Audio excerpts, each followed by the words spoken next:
Yay Networks.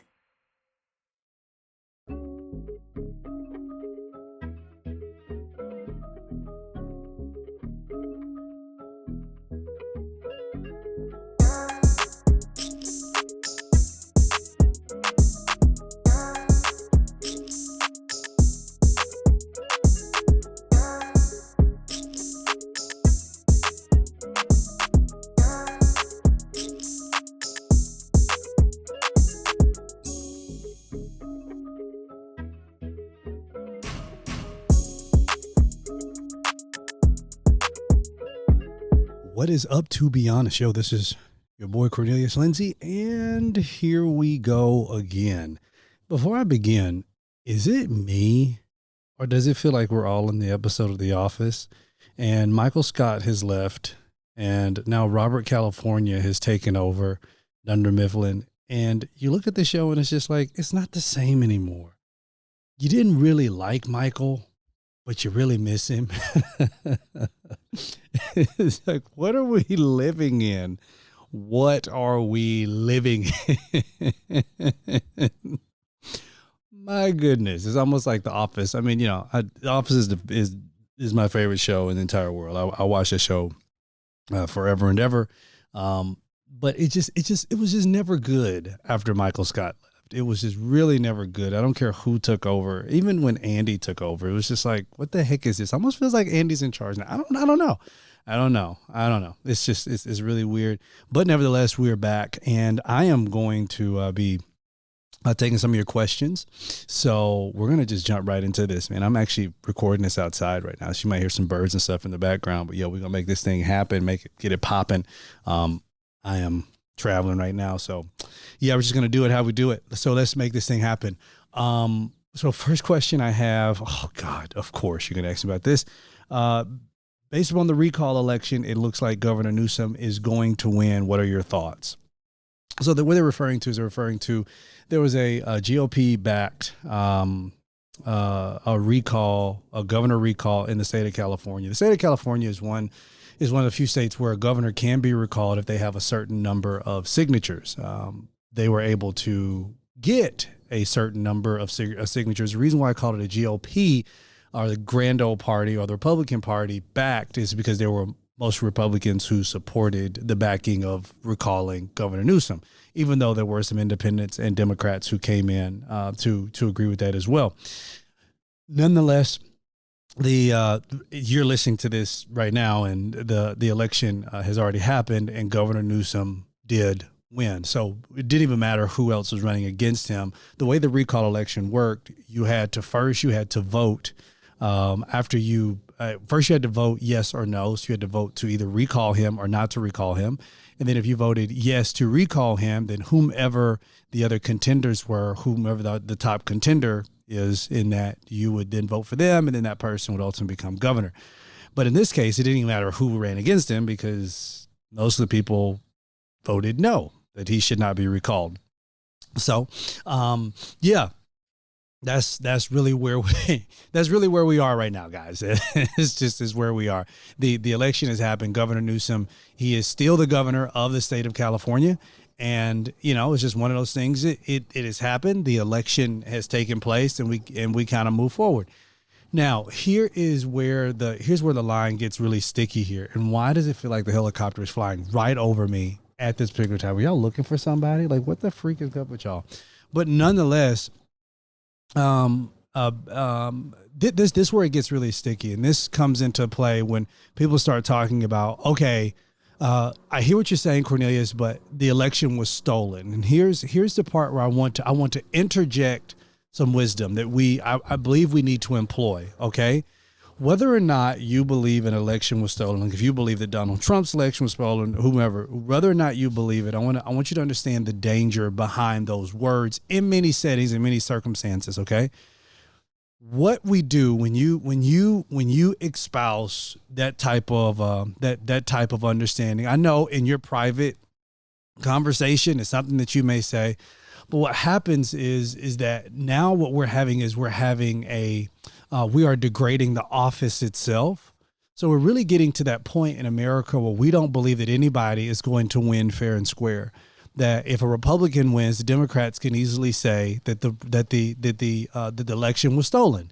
So now we've had many different states to pass what they refer to as election integrity laws, which many of the laws I actually do agree with. I mean, I feel like you should use your driver's license when you go and vote. I mean, when I go get on the airplane, Delta, they ask for my driver's license. Can I see your driver's license? Boom. When I go through TSA, I have to show my driver's license, but I have clear, so I don't have to show my driver's license. I just go up, boom, my stuff is already there, click it, and I'm gone. I'm off. When I go, when I go to several places, I have to show my driver's license. I got a reservation at a restaurant, y'all, here in California. I had a reservation at a restaurant. It was really nice, but they asked to see my driver's license. I was like, bro, who gonna try to steal my Who gonna try to steal my spot at the restaurant? I guess they do that. I don't know. But I had to show them my driver's license or show them a form of ID to let them know that I was who I said I was. So I actually voted in the recall election. I voted. When I went to vote, they didn't ask me for my driver's license. I actually had it out. I was reaching to hand it to her. In fact, even when she asked me, when the poll worker asked me, hey, what is your name? And I gave her my name, Cornelius, Lindsey, and I gave her my address and everything else. And while I was giving her my address, I just handed her I put my driver's license in front of her and said, pretty much my address is on here. She looked at me. She said, we don't need that. Put that away. And I was like, oh, okay. So what if I'm not really Cornelius? Do you know that I'm Cornelius? Is this the honor system? Because while I may not be lying, I don't know who else is. And that thought just really crossed my mind. Like, I don't understand it. While I question and while I ask many things, I think what we have to make sure that we're doing as responsible Americans, as responsible people, is that we are still doing the best we can to keep the office itself in high esteem.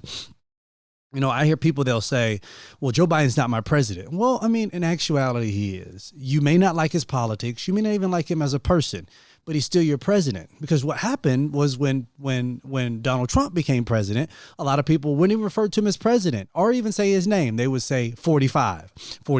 And now the other side is saying 46. I don't want to refer to him by his name. That's not my president. Donald Trump is my president. Well, that's problematic. It is problematic. Just because you do not like it does not mean that it is not a reality.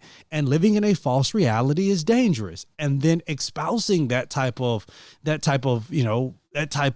language to other people can also be just as damaging. President Joe Biden is still the president. Now, here's the thing. I think that I'm one of those kind of people. I'm not an either or type of person. I'm an and type of person. I believe that two things can exist at the same time. I believe that you can oppose a person's policies without attacking their character while still respecting the office the person holds. I respect the office of the presidency. However, I do disagree with much of President Joe Biden and Vice President Kamala Harris's policies. I can do them both at the same time. That's just where honor comes in. You may say, well, I don't honor him. I don't respect him. You don't have to. But the office itself, we want to give some type of honor to it, because if we don't honor it, how do we expect for the rest of the world to honor it? Now, in speaking of all those things, I have another question here that is about President Joe Biden. And the question is, do you believe that he will resign? Well, here is my honest answer. In listening to a great deal of his speeches here lately, I am concerned as to his cognitive ability. I am concerned. I'm concerned on who is speaking for him, or who is crafting the message for him, and if he has the cognitive ability to govern.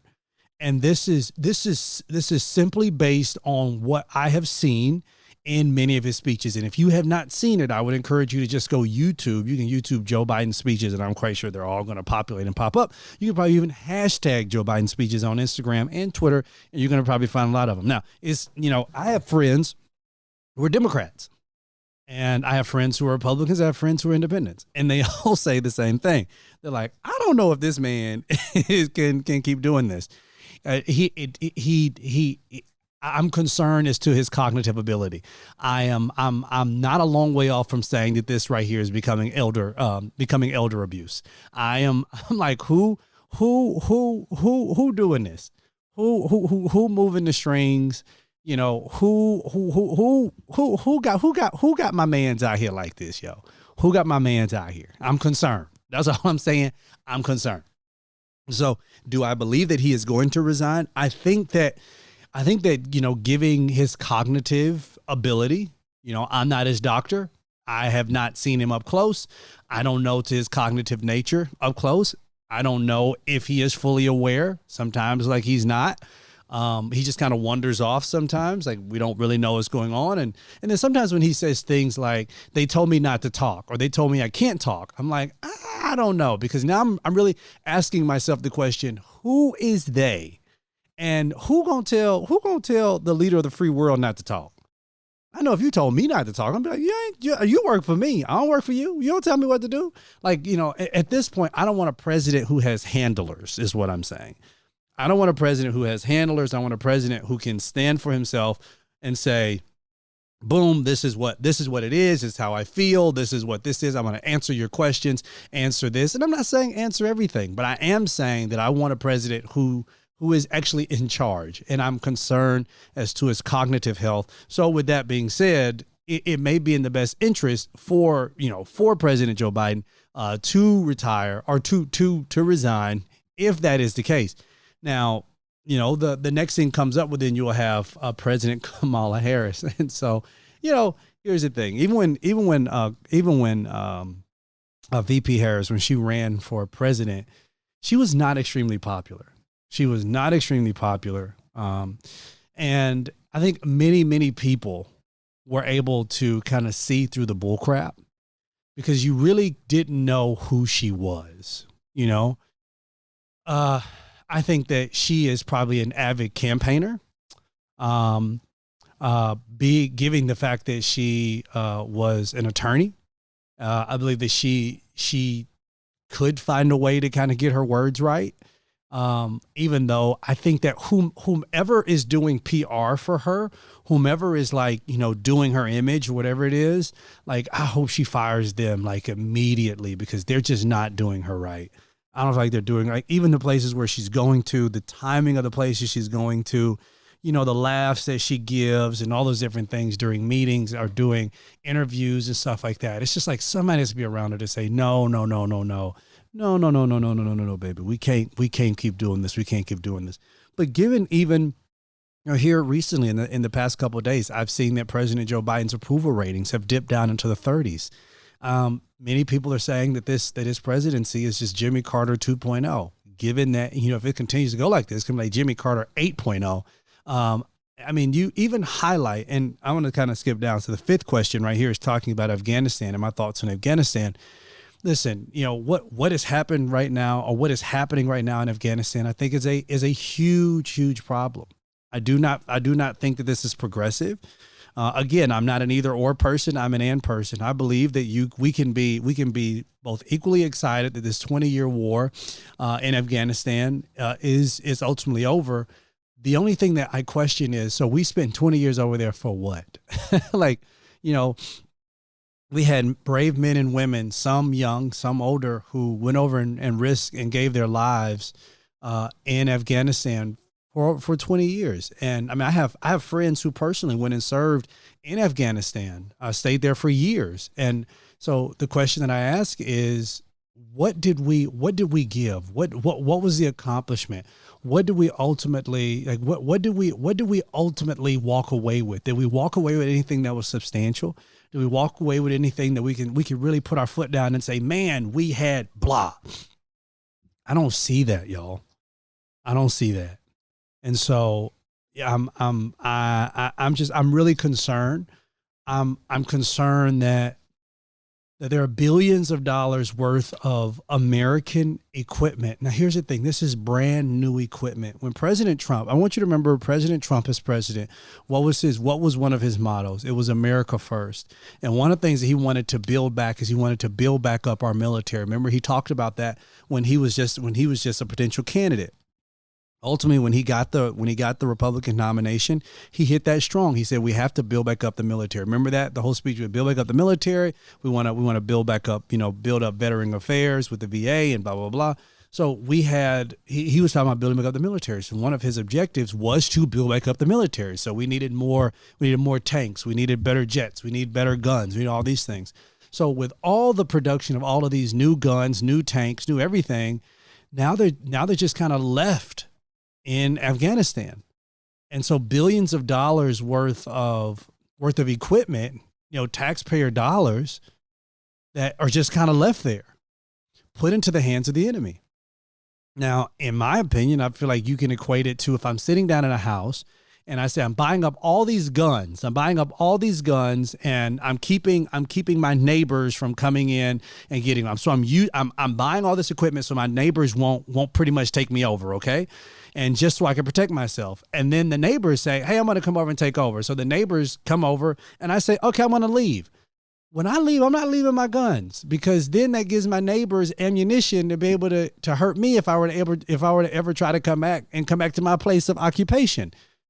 I look at that and I'm thinking to myself, like, so our Pentagon, our military I don't get it. Did we not think, hey, we should probably take some of this stuff back with us, or, at least let's just kind of take it to a country that, we can all do some relations with. Like, let's take it to UAE, maybe. Let's just dump it in Dubai, or, let's take it and put it in Saudi Arabia. I'm not saying it was necessarily the best place, but let's take it somewhere else. So it's not just sitting in Afghanistan.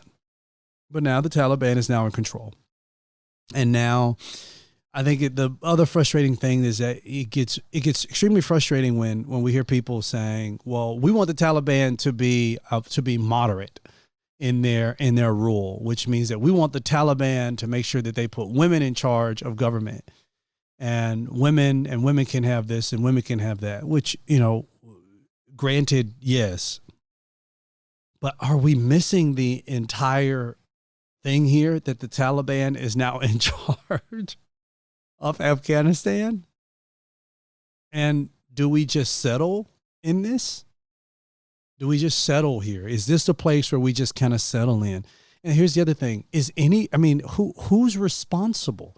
Like, is there anybody who's going to take responsibility for what's happened? Is there anybody who's going to take responsibilities? Anybody who's going to take responsibility for the deaths that happened? That happened in Afghanistan? Is there anybody going to take responsibility for it? And those are real questions that we have to get answered the same way. Who's going to take responsibility for the deaths that happened in Benghazi? Who's going to take responsibility for that? Come on. Who's going to take responsibility for it? Like, that's a serious question. Who's going to take responsibility for it? So we really have to ask, we really have to ask and answer those questions. Who's going to take responsibility?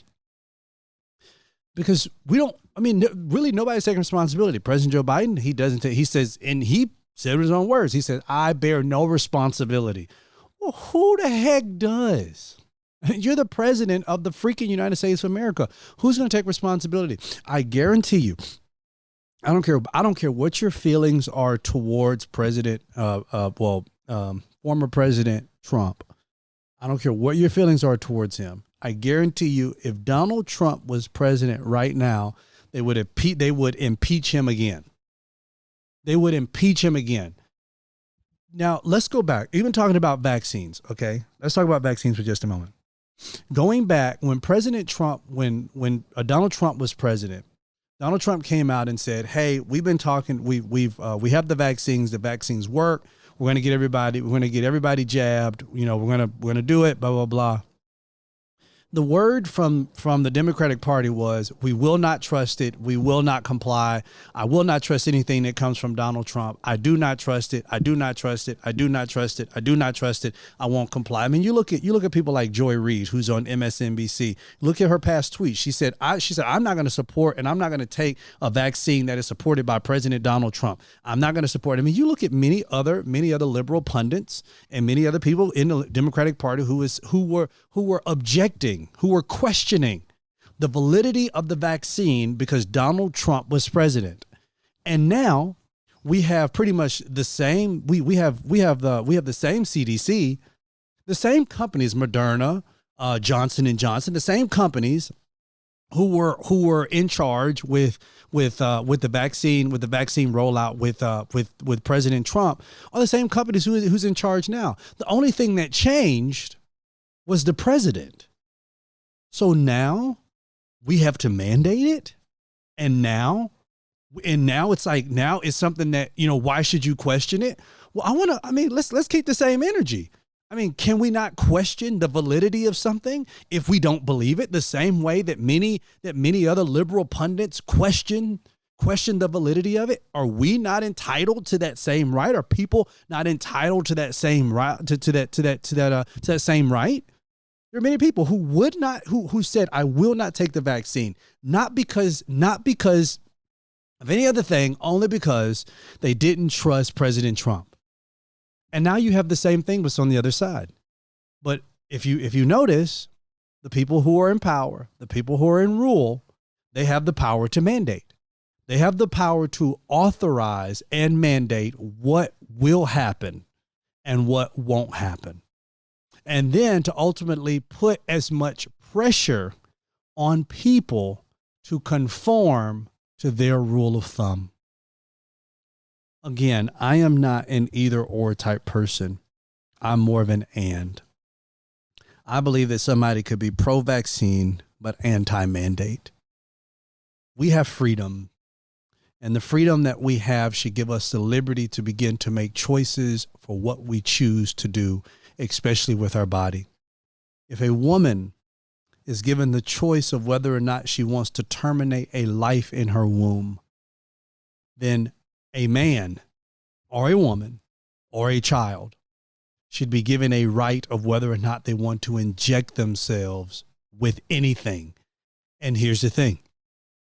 I don't know how much of what we can trust. I mean, it's like, the government, when you look at public schools are failing in many areas, especially, high risk, high minority areas. Public schools are failing.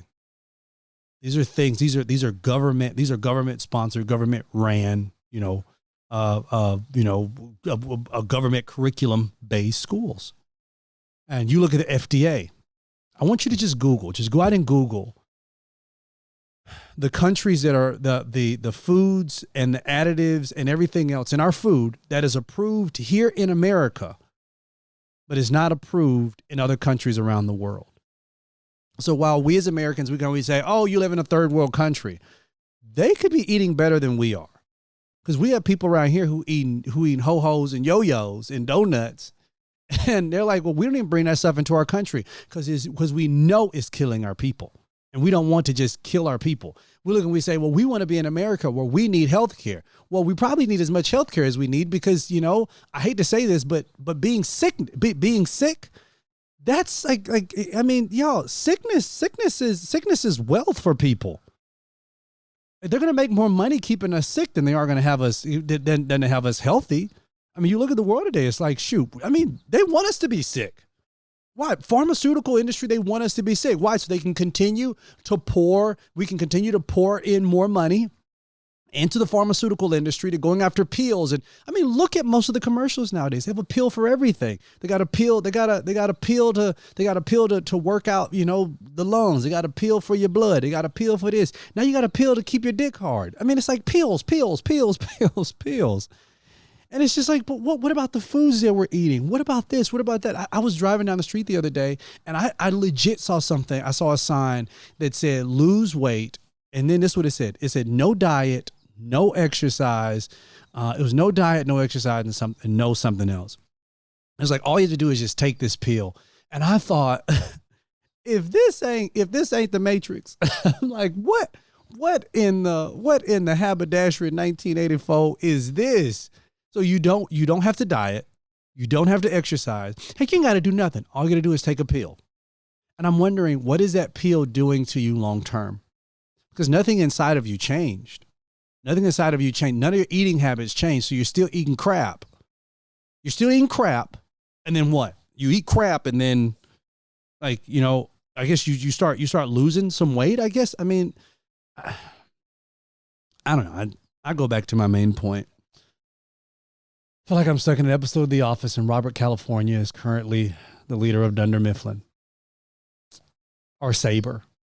Yeah, we just got transferred. So now we're not even Dunder Mifflin anymore. We're Sabre. And I'm just waiting for Michael to come back. Or someone. I don't know, guys.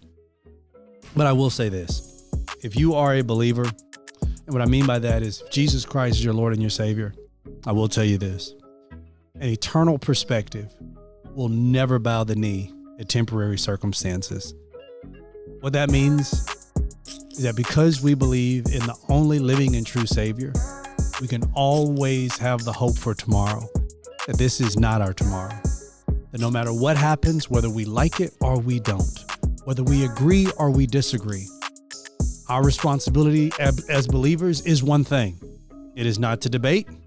It is not to provide argument. It is not to agree or to disagree.